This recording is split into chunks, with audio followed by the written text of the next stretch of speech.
We've learned that stratification refers to the ranking system across different dimensions of inequality, and how that ranking system is really a hierarchy. There's some on the top of the stratification system, some on the middle, some closer to the bottom.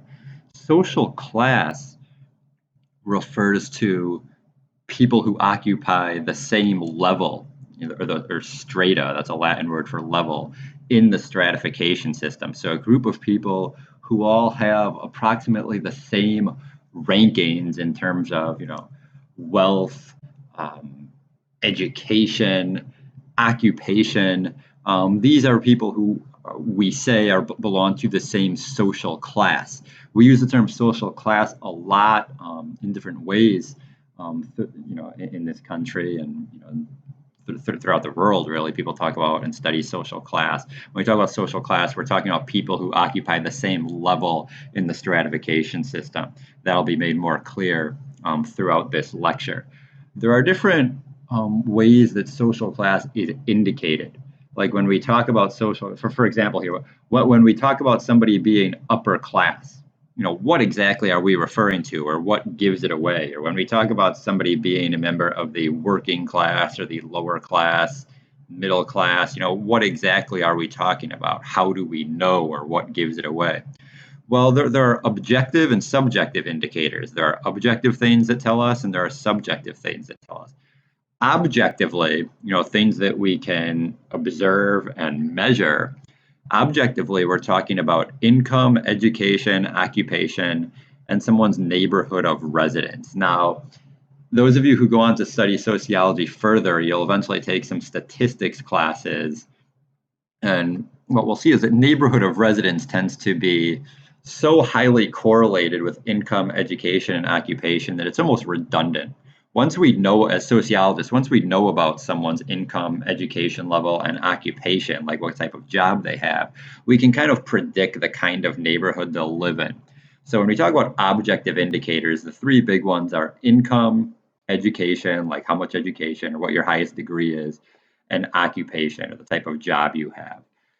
When we put these three factors, these three objective indicators together, sociologists can come up with a measurement known as SES, or socioeconomic status. Socioeconomic status is a combined measure of someone's income, occupation, and educational attainment. So when we talk about a high SES family or a high SES household, we're talking about a household that has high levels of income, occupation, and educational attainment. When we talk about, say, a school or a neighborhood that has low SES or low socioeconomic status, we're therefore talking about a neighborhood or school that has lower levels of income, lower levels of occupational prestige, like how respected someone's job is, and lower levels of educational attainment. Those are all objective indicators, but as individuals just going about our day-to-day lives, we don't always know those things. We don't always have access to that information. We can't always be sure of those things. So when we talk about social class, individuals are often talking about it via subjective indicators. You know, when we say someone is upper class, we might be saying that just based on, say, the size of their house, or maybe the way they speak. Maybe they have a very broad vocabulary.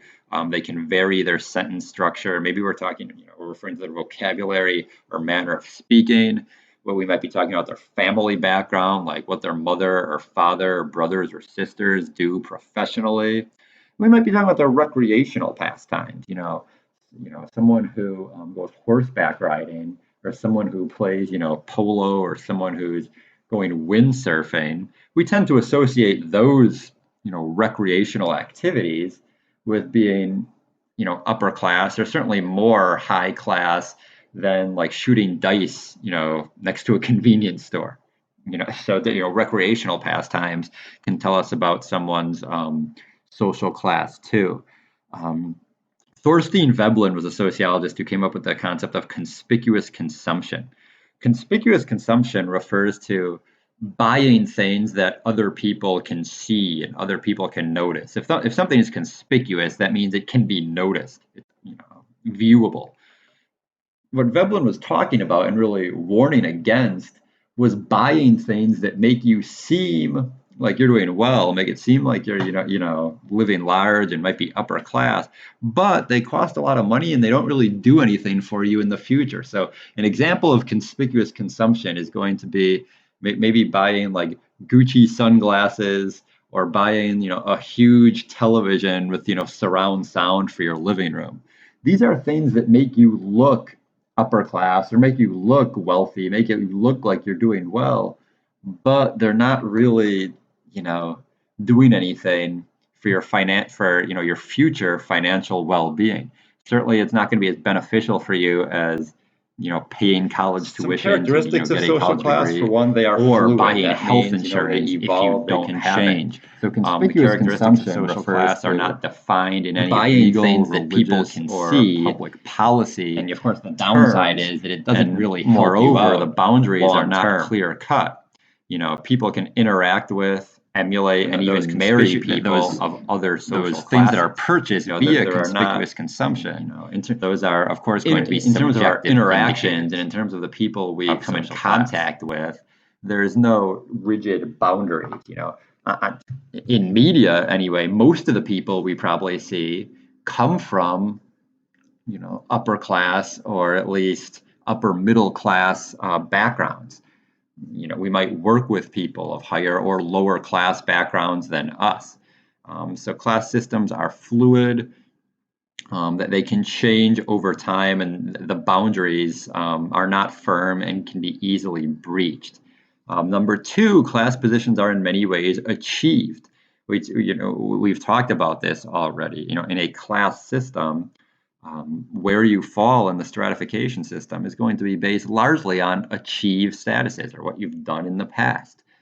We have upward and downward mobility, or vertical mobility, we might call it. That can take place within our life, that can take place across multiple generations. But our position in terms of what class we belong to, it can change. We might lose a job. We might get a job that we never expected to get. Class positions can change. Third, class systems are based heavily on economic standing, but not entirely on economic standing. We're going to talk about the concept of status inconsistency. We're going to get to that. But when we talk about upper class, a lot of it has to do with income and wealth, but a lot of it, has to do with family background. A lot of it has to do with where somebody lives. When I was growing up, there was a city not too far from me in Illinois called Barrington. Barrington was thought of as a very upper class, very affluent or wealthy community. There were people in Barrington who were not so wealthy, but they were still thought of as being high class, largely because of the people they lived around and largely because of the social networks they were a part of. Even though they might not have a lot of money themselves, they certainly have access to and frequently interact with and engage in some of the same like recreational activities that their wealthy neighbors do. Fourth, class systems are impersonal. What we mean by this is that they are more evident in terms of like how much money someone has, how much money someone makes, what neighborhood someone lives in, and the conditions of their work, more so than in the way people are treated. When we talk about social class and when we think about social class, we're often thinking about how much money someone makes, the type of neighborhood somebody lives in, and the type of work they do. We have this distinction between jobs where you wear a suit and jobs where you wear like a uniform. Jobs where you stay clean and where it's important to present yourself as clean in the workplace, and jobs where you get a little dirty. Um, it's probably a good thing that these things don't really affect the way people are treated on a day-to-day basis. They do, however, affect, this is not such a good thing in my opinion, they do affect what's expected of people and what we think about is possible for people's futures. When we see a worker wearing a dirty uniform, we have certain, different types of thoughts about them than somebody who walks into maybe a restaurant or like a Subway, or see somebody on their lunch break, wearing a suit. We might think that they're headed, on different paths for their future. So class systems, again, they tend to be impersonal because it's not so much about somebody's value systems or the way they think or what their values are in life. It's more about how much pay someone has, what type of neighborhood they live in, and the conditions of their work. When we think about class, we tend to think about those things. Just to introduce you to the different class systems in America, we have, for one, at the very top of the stratification system, we have the upper class, or you might call them the super rich. These are individuals who, very high incomes, probably, upper six figures, seven figures, and yes, they probably work. Yes, they have jobs, of course, but a lot of their money is made beyond what we call traditional definitions of work. These are people who are making a lot of money off of investments or endorsements. These are people who are so rich that they really don't need to work.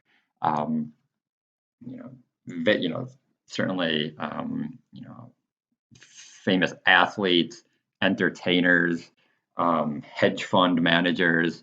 Yes, they have a job, but a lot of their money is going to come from you know sources beyond just going to work. Think about an athlete who athletes really only their careers only last like 10, 15 years, if that long.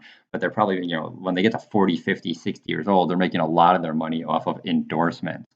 Someone who manages a hedge fund is making a lot of their money off of investments. They're not necessarily going to work every day. They don't necessarily have a work schedule. Below the upper class and super rich, we have the middle class. Now, middle class is a very broad term, and it means different things to different people. It's so broad that we have to distinguish between different classes within the middle class. Within the middle class, we see the upper middle class. These are well-educated professionals, such as corporate managers, small business owners, some farm owners, not farm workers, but farm owners, typically earn between 100,000 and 200,000 a year. Now, incomes, you have to take that with a grain of salt because incomes vary across the country. If you're making 48,000 a year in New York City, you're going to be spread thin financially. Whereas if you're making 48,000 a year in a place like Senatobia, Mississippi, or Pocatello, Idaho, that 48,000 is going to go a lot further for you. So incomes vary from place to place because the cost of living varies from place to place. But generally speaking, upper middle class, we're going to see incomes of between 100,000 and 200,000. Then within the middle class, we have to talk about the lower middle class. These are people, nurses, police officers, firefighters, elementary and high school teachers, skilled craftspeople, incomes typically between 40,000 and 100,000 a year. One of the key distinctions between lower middle class and upper middle class is that people in the lower middle class often work for people in the upper middle class. A high school teacher is going to work for a high school principal. A firefighter is going to work for, the chief of the fire department.